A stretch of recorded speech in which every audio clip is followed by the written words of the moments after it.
dalam 2 Korintus pasal 1. 2 Korintus pasal 1 ayat 9 sampai ayat yang ke-10.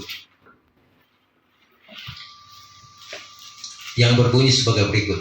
Terjemahan lama saya akan bacakan, nanti sebentar baca di dalam terjemahan baru. 2 Korintus 1 ayat 9. Bahkan kami sendiri menetapkan di dalam diri kami itulah hukum mati, supaya jangan kami harap akan diri kami sendiri, melainkan akan Allah yang membangkitkan orang mati. Ayat 10. Yang telah melepaskan kami daripada kematian yang begitu besar itu, dan yang akan melepaskan kami kelak. Maka kepadanya lah kami menaruh harap bahwa Ia akan melepaskan kami lagi. Terjemahan baru ayat 9. Bahkan kami merasa seolah-olah kami telah dijatuhi hukuman mati. Tetapi hal itu terjadi supaya kami jangan menaruh kepercayaan pada diri kami sendiri, tetapi hanya kepada Allah yang membangkitkan orang-orang mati. Dari kematian yang begitu ngeri, Ia telah dan akan menyelamatkan kami. Kepadanya kami menaruh pengharapan kami bahwa Ia akan menyelamatkan kami lagi. Iya, terima kasih. Silakan duduk. Untuk khotbah siang hari ini saya akan berikan tema 3 macam kelepasan. Saudara, kita perhatikan suratan Rasul Paulus kepada jemaat yang ada di Korintus. Dia menyatakan, dia memberitakan bahwa di dalam kita mengiring Tuhan, di dalam kita melayani pekerjaan Tuhan, memang kita pikul salib tiap hari. Banyak masalah yang dihadapi, dan itu adalah resiko. Itu adalah kewajiban kita dalam kita mengiring Tuhan. Sebab mahkota itu tanpa perjuangan, tanpa kesulitan, itu bukan mahkota yang sebenarnya, ya. Tetapi lewat perjuangan imanlah, lewat pergumulan kita setiap hari, maka kita akan diberikan mahkota kebenaran apabila kita setia sampai pada langkah yang terakhir. Sebab ingat bahwa tidak semua orang yang saudara bertahan di dalam kesulitan ini. Saudara, kita memperhatikan apa yang dilakukan oleh Rasul Paulus.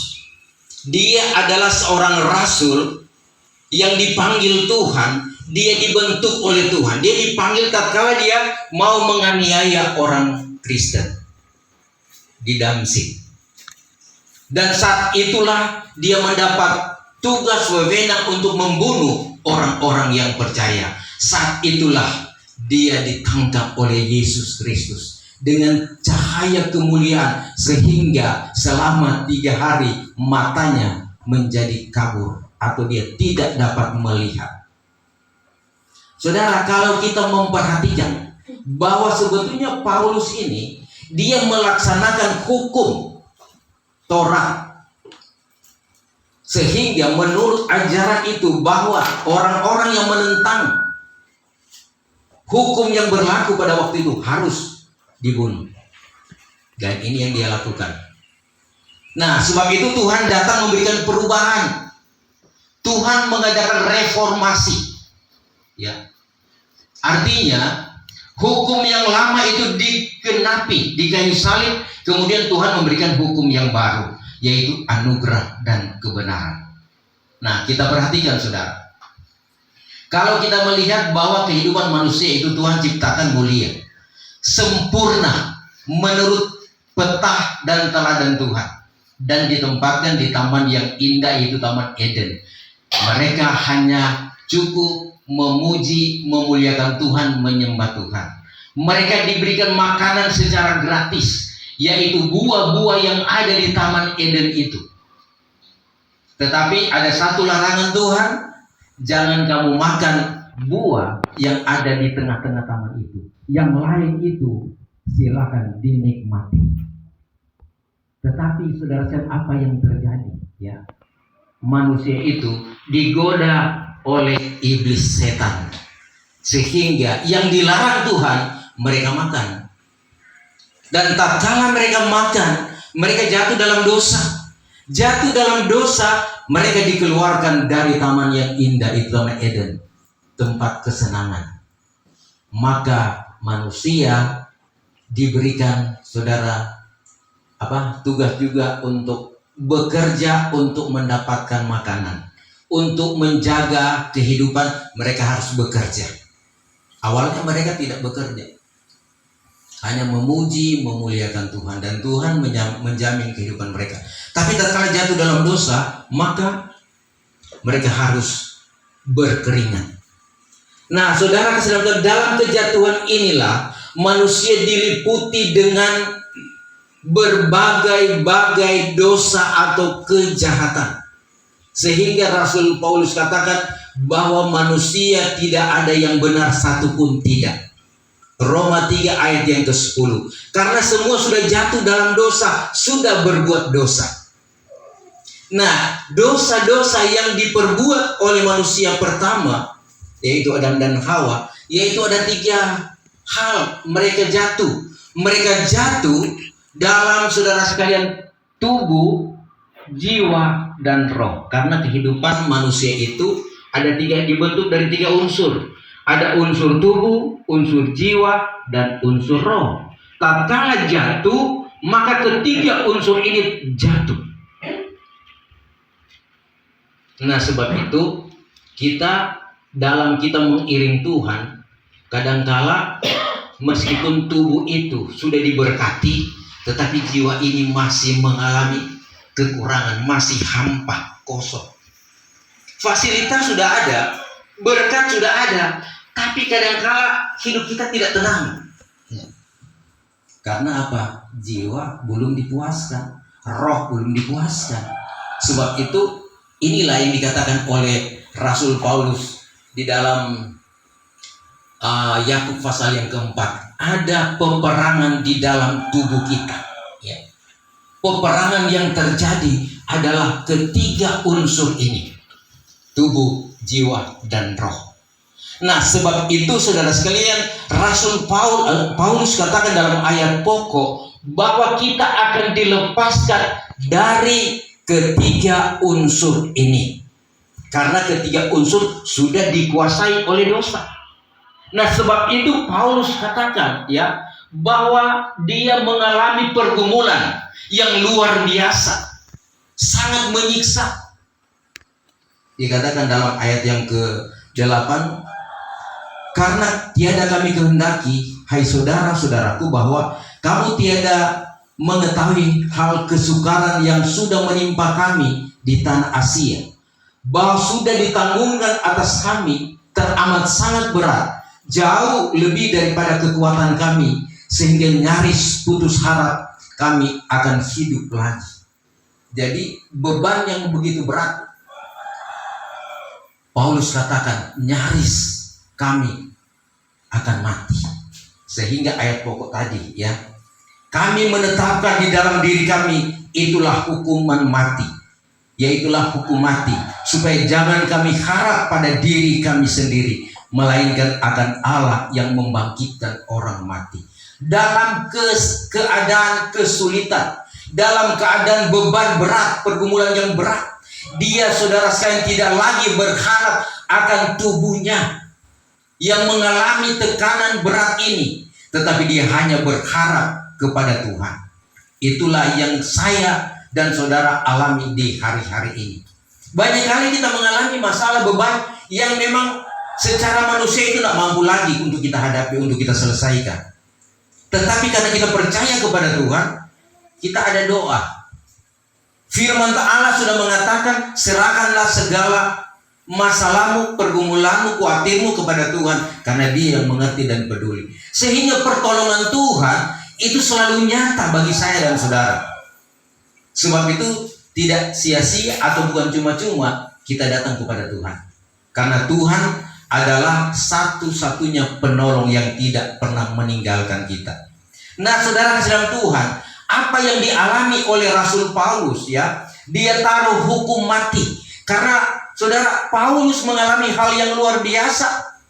Kalau kita membaca dalam 2 Korintus pasal yang ke-11, itu pencobaan-pencobaan yang dia alami itu luar biasa. Pernah hanyut di laut, karam kapal, kedinginan, bertelanjang, kelaparan. Bahkan menghadapi juga saudara-saudara yang tidak beriman, saudara-saudara yang beriman, saudara-saudara yang munafik. Itu dia hadapi. Nah, ini kesukaran yang dia alami. Dan kita belum sampai pada fase itu. Kita masih sedang menuju ke sana. Nah, oleh sebab itu firman Tuhan datang bagi saya dan saudara memberi menjadi contoh teladan bagi kita. Apa yang Paulus lakukan, kita harus melakukan. 1 Korintus pasal 11 ayat 1. Baca firman Tuhan. Hendaklah kiranya kamu sabar dengan aku di dalam kebodohanku. 1 Korintus 11 ayat 1. Hendaklah kamu menurut teladanku seperti aku pun menurut teladan Kristus. Iya. Hendaklah kamu menurut teladanku seperti aku telah menurut teladan Kristus. Ya. Kalau Kristus sudah memberikan contoh, dia setia sampai pada langkah yang terakhir, sampai mati di kayu salib. Paulus pun setia. Dalam kesukaran dia tetap setia, dia tetap bertahan. Bahkan saudara, dikatakan dalam Kisah pasal 14. Coba minta tolong dibaca Kisah 14 ayat yang ke-19 ya. Paulus memang dia katakan orang Yahudi sudah mati ya. 19. Ya. Tetapi datanglah orang-orang Yahudi dari Antiokhia dan Ikonium, dan mereka membujuk orang banyak itu memihak mereka. Lalu mereka melempari Paulus dengan batu dan menyeretnya keluar kota karena mereka menyangka bahwa ia telah mati. Iya, mereka menyeret Paulus, membawa keluar kota. Mereka menyangka bahwa dia sudah mati. Ayat selanjutnya, orang menyangka sudah mati karena dalam keadaan sekarat. Akan tetapi ketika murid-murid itu berdiri mengelilingi dia, bangkitlah ia lalu masuk ke dalam kota. Keesokan harinya berangkatlah ia bersama-sama dengan Barnabas ke Derbe. Iya, ternyata belum mati. Masih juga sama-sama dengan Barnabas ke Derbe untuk memberitakan firman Tuhan. Inilah kesukaran-kesukaran yang saudara sekalian menjadi contoh dan teladan bagi saya dan saudara dalam mengiring Tuhan, supaya jangan kita baru kena masalah sedikit sudah mulai menyerah ya. Baru mengalami kesusahan sedikit atau belum diberkati, kita sudah mulai tinggalkan Tuhan. Itu saudara sekalian hal-hal yang keliru atau masih salah. Semakin kita dengan Tuhan, kekurangan atau masalah apapun menimpa kita, ya Paulus bilang anggap itu kesukaan ya. Sebab itu guru kita yaitu Pendeta Waworun itu dia katakan dalam melayani pekerjaan Tuhan ya, makan tidak makan ku menyanyi. Ini moto yang tetap dipegang oleh pengajaran kabar pengantin Kristus. Artinya dalam melayani pekerjaan Tuhan, kalaupun kita tidak makan, kita tetap memuji Tuhan. Kalau kita pun makan, ya kita tetap memuji Tuhan. Agar supaya Tuhan bisa melihat iman kita. Apakah nanti orang nanti diberkati baru orang datang kepada Tuhan, memuji Tuhan atau beribadah. Tatkala kita pun dalam kesukaran, dalam kesulitan, kita tetap cari Tuhan. Ini maksud firman Tuhan. Nah, kita lanjut ya. Bahwa kita akan dilepaskan daripada ikatan tubuh, jiwa, dan roh. Karena saudara, Paulus katakan, tatkala kita menjadi hamba dosa, maka dosa itu yang menguasai kita dan kita melakukan kejahatan. Nah, Tuhan datang mau membebaskan kita. Yang pertama saudara, bahwa kita ini akan dibebaskan, dilepaskan dari tubuh. Ya, tubuh saudara itu terikat oleh dosa, atau daging ini terikat oleh dosa. Nah, dosa yang ada di daging ini itu akan dibebaskan, akan dilepaskan oleh Tuhan. Apa sebab? Akan disempurnakan. Yang membebaskan tubuh ini adalah saudara sekalian firman Allah. dan Roh Kudus. Tubuh itu memang perlu kita jaga, kita pelihara, kita beri makan. Amin. Tubuh kalau tidak diberi makan akan sakit. Ya sakit mah, asam lambung, kemudian jadi lemah, layu, dan akan mati.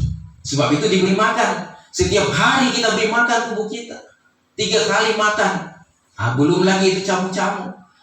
Menjamin agar tubuh kita tetap kuat. Kemudian juga tubuh ini tak kalah lemah akan mengalami sakit. Nah, sakit ini yang dialami oleh tubuh itu karena kuasa dosa. Dan yang memberikan penyakit adalah kuasa-kuasa lain, kuasa iblis yang mempengaruhi, menghalangi kita, menghambat iman kita untuk maju di dalam Tuhan. Sebab itu Tuhan dalam memberitakan, ya tatkala Tuhan ada di dunia selama 3 tahun setengah, Dia memberitakan Injil, Dia menyembuhkan segala penyakit, bahkan membangkitkan orang mati. Jadi berbagai-bagai penyakit disembuhkan oleh Tuhan dengan kuasa yang luar biasa. Tak kala Dia menyampaikan firman Tuhan, pengajaran yang benar, maka orang-orang sakit itu disembuhkan oleh Tuhan. Sebab itu kalau kita sakit, satu-satunya datang kepada Tuhan. Jangan datang kepada manusia. Ya, memang juga karena keterbatasan iman, ya tentu kita cari dokter. Karena dokter itu juga diberikan hikmat oleh Tuhan, pengetahuan supaya dia dapat mendeteksi penyakit kita. Sehingga dia memberikan obat yang dapat memulihkan, menyembuhkan penyakit kita. Tetapi kalau orang yang beriman, benar-benar percaya kepada Tuhan, dia datang kepada Tuhan. Dan sudah banyak yang menyaksikan bahwa tatkala sakit datang berdoa kepada Tuhan, sembuh. Nah, kalau Tuhan yang sembuhkan itu tidak ada biaya. Tapi kalau Tuhan ke dokter, ke rumah sakit, tetap kita mengeluarkan biaya. Meskipun sudah ada BPJS, tetapi tetap ada biaya perjalanan, belum lagi mau jaga, apalagi kalau rumah sakit jauh. Kalau pergi ke dokter praktek tentu kita bayar, ya. Dan itu saudara sekalian yang terjadi dalam kehidupan kita, sehingga manusia takut untuk mengalami penyakit. Amin. Kita berusaha menghindar supaya tidak sakit, tidak jatuh, tidak celaka. Nah, kalau cuma sakit-sakit kecil-kecil ya itu masih biasa-biasa. Tapi kalau penyakit sudah lebih parah, kita akan khawatir dan takut. Apalagi nafas tinggal satu-satu, apalagi sudah infus, apalagi kesadaran semula hilang, itu ketakutan itu semakin menjadi-jadi. Amin. Satu-satunya pertolongan hanya dari Tuhan. Karena Rasul Paulus katakan dalam Efesus pasal yang kedua, dahulu kita ini, ya kita baca firman Tuhan di dalam Efesus pasal yang kedua ayat 1 mulai. 2 ayat 1. Kamu dahulu sudah mati karena pelanggaran-pelanggaran dan dosa-dosamu. Kamu hidup di dalamnya karena kamu mengikuti jalan dunia ini, karena kamu mentaati penguasa kerajaan angkasa, yaitu roh yang sekarang sedang bekerja di antara orang-orang durhaka. Sebenarnya dahulu kami semua juga terhitung di antara mereka, ketika kami hidup di dalam hawa nafsu daging dan menuruti kehendak daging dan pikiran kami yang jahat. Pada dasarnya kami adalah orang-orang yang harus dimurkai, sama seperti mereka yang lain. Iya, sampai di sana. Ya, kita ini, ya dahulunya orang-orang yang sudah tidak mendapatkan keselamatan karena sudah jatuh dalam dosa, terpengaruh dengan apa yang ada di dunia itu, keinginan-keinginan duniawi itu yang bertentangan dengan kehendak Tuhan, sehingga kita jauh daripada Tuhan. Tetapi kalau kita membaca selanjutnya bahwa karena rahmat Tuhan, karena anugerah Tuhan, kita boleh diselamatkan oleh Tuhan. Nah, oleh sebab itu Tuhan datang, firman Tuhan datang untuk membebaskan tubuh lahiriah kita supaya kita disembuhkan dari segala penyakit. Kita dibebaskan dari masalah, hanya kuasa Tuhan, firman dan Roh Kudus. Amin. Itu berbicara kelepasan di dalam tubuh. Tentunya kalau kita mau dilepaskan dari segala ikatan tubuh, dosa ini datang kepada Tuhan. Dengar firman, terima dan lakukan firman Tuhan, maka semua akan dipulihkan. Sebab kalau kita datang kepada Tuhan, Keluaran 23 ayat 25, roti dan air diberkati, segala penyakit dilalukan. Cuma datang kepada Tuhan, maka penyakit-penyakit apapun itu pasti disembuhkan oleh Tuhan.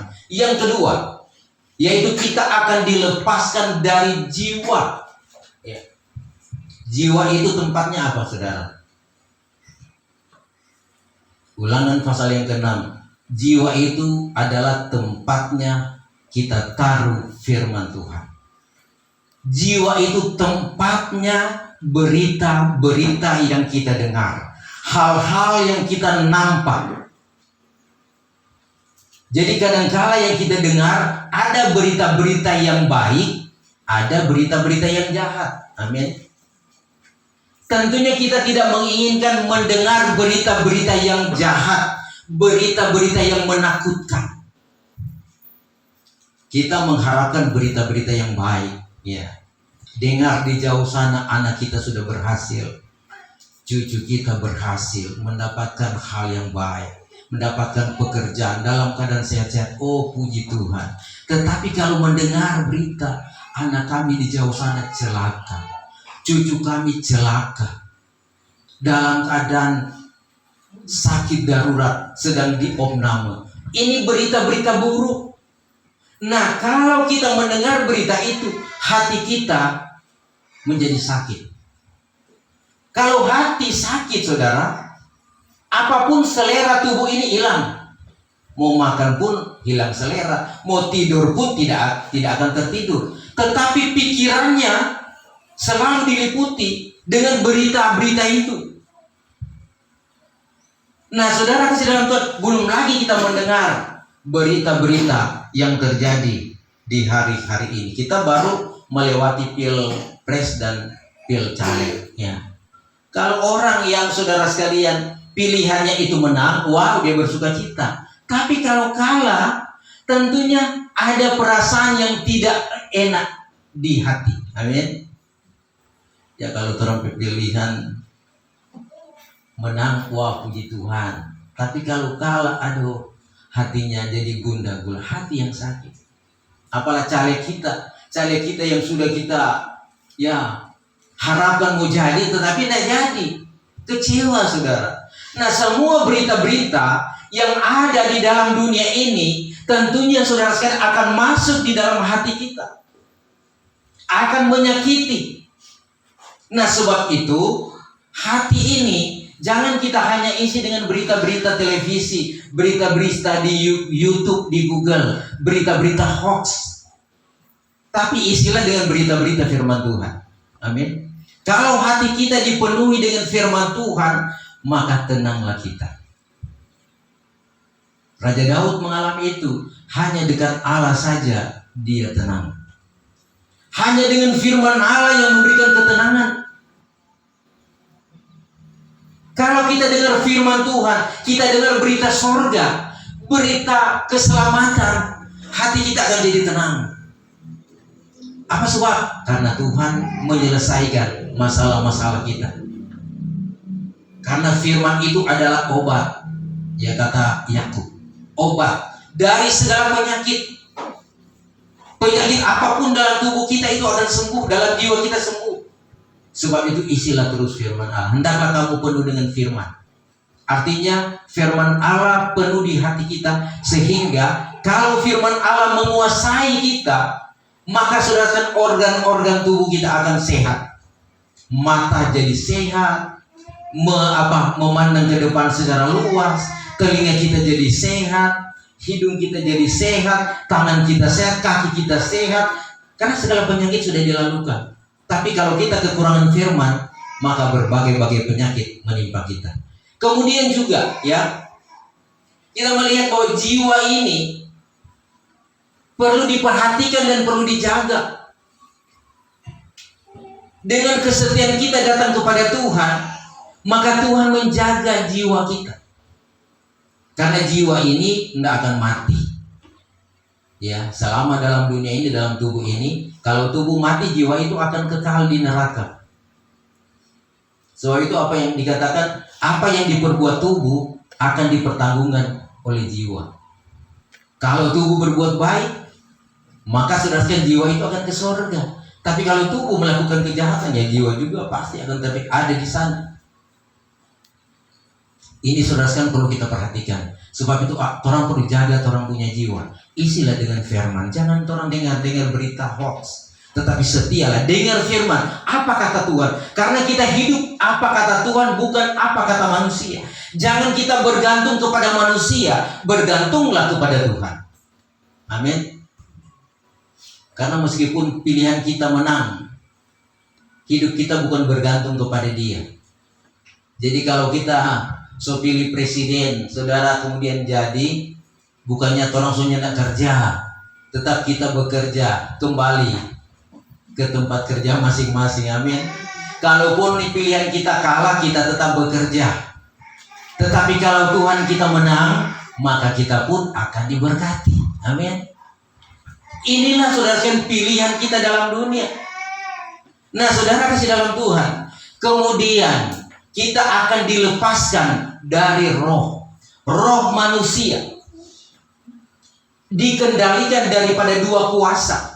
Kuasa iblis menguasai kita kalau kita percaya kepada setan, dan kuasa Roh Kudus akan menguasai kita kalau kita percaya kepada Tuhan. Roh ini saudara perlu dijaga, dipelihara lewat doa, lewat puasa, pergumulan ini, sehingga roh kita akan senang, akan tenang. Nah, saudara, untuk melakukan ini, ya kita selalu datang kepada Tuhan. Sebab itu kehidupan kita perlu menerima anugerah Roh Kudus. Karunia Roh Kudus. Ada 9 karunia Roh Kudus yang dikatakan oleh Rasul Paulus dalam jemaat Korintus. Ya. Kemudian ada karunia tambahan, karunia penglihatan, karunia mimpi. Ini harus dimiliki oleh kehidupan kita. Jadi jangan saudara kita salah menyembah. Ya. Karena ada 2 penyembahan. Kita bisa menyembah Tuhan, kita bisa menyembah setan. Kalau kita percaya Tuhan menyelamatkan, kita menyembah Tuhan. Dan kalau kita percaya bahwa iblis itu menyembuhkan, memberkati, maka kita kadangkala ya melakukan hal itu. Dan itu yang dikatakan oleh Rasul Paulus, kalau dahulu kamu menjadi hamba dosa, hamba setan, hamba iblis karena melakukan kejahatan, maka setelah kamu dimerdekakan, dipanggil Tuhan masuk kepada rencananya, kepada terangnya yang ajaib, maka kita melakukan segala kehendak Tuhan, menyembah Tuhan dalam roh dan kebenaran.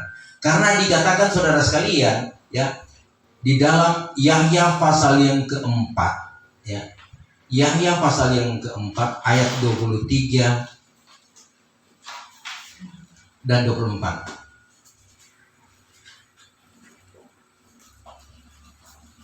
Minta tolong dibaca. Yohanes 4 yang ke-23 mulai. Tetapi saatnya akan datang dan sudah tiba sekarang, bahwa penyembah-penyembah benar akan menyembah Bapa dalam roh dan kebenaran, sebab Bapa menghendaki penyembah-penyembah demikian. 24. Allah itu roh, dan barang siapa menyembah Dia harus menyembahnya dalam roh dan kebenaran. Iya. Pada masa itu akan datang, masanya akan datang. Kapan itu? Sekarang. Orang yang mau menyembah Tuhan, dia menyembah dalam roh dan kebenaran. Tuhan itu adalah roh. Jadi kita menyembah Tuhan dalam roh dan kebenaran. Jadi bukan pujian kita menyembah Tuhan, tetapi doa dan penyembahan. Itu yang berkenan kepada Tuhan. Sehingga dalam penyembahan ini terwujudlah apa yang dikatakan oleh 1 Korintus 14 ayat 26 sampai 33. Coba minta baca 1 Korintus 14 ayat 26 saja. Ayat 26. Jadi bagaimana sekarang saudara-saudara, bila mana kamu berkumpul, hendaklah tiap-tiap orang mempersembahkan sesuatu, yaitu seorang bermazmur, yang lain pengajaran atau penyataan Allah, atau karunia bahasa roh, atau karunia untuk menafsirkan bahasa roh, tetapi semuanya itu harus dipergunakan untuk membangun. Iya, dikatakan saudara sekalian, apabila kamu berhimpun, hendaklah masing-masing ada dengan mazmur atau nyanyian dalam roh, ada dengan pengajaran atau nubuatan, ada dengan kenyataan atau penglihatan, ada karunia lidah, ada dengan pengetahuan mengartikan makna lidah itu, maka hendaklah segala hal itu dikatakan yang meneguhkan iman, tanda hadirnya Tuhan. Dan inilah penyembahan yang kita lakukan di hari-hari ini. Nah, oleh sebab itu saudara, Tuhan mau membebaskan kita dari segala ikatan-ikatan dunia ini, baik kita diikat lewat tubuh, jiwa, dan roh, sehingga kita tidak berdaya mengikuti kehendak diri sendiri, mengikuti kehendak setan. Dan Tuhan mau melepaskan kita lewat anugerah Roh Kudus, lewat firman Tuhan, sehingga kita mau datang pada penyembahan yang benar, pada seorang yang memberikan jaminan keselamatan, yaitu Tuhan Yesus Kristus. Inilah yang kita cari di hari-hari ini. Sebab itu seberat apapun masalah kita, kalaupun kita masih terikat, saatnya kita datang kepada Tuhan. Lewat doa dan penyembahan Tuhan hadir. Tuhan melihat sampai kedalaman hati, sebab tidak ada yang tersembunyi bagi Tuhan. Tuhan tahu segala pergumulan saya dan saudara, dan Tuhan tahu rencana-rencana kita. Tuhan memberkati, dan kita akan mempersiapkan diri, kita akan masuk pada doa dan penyembahan.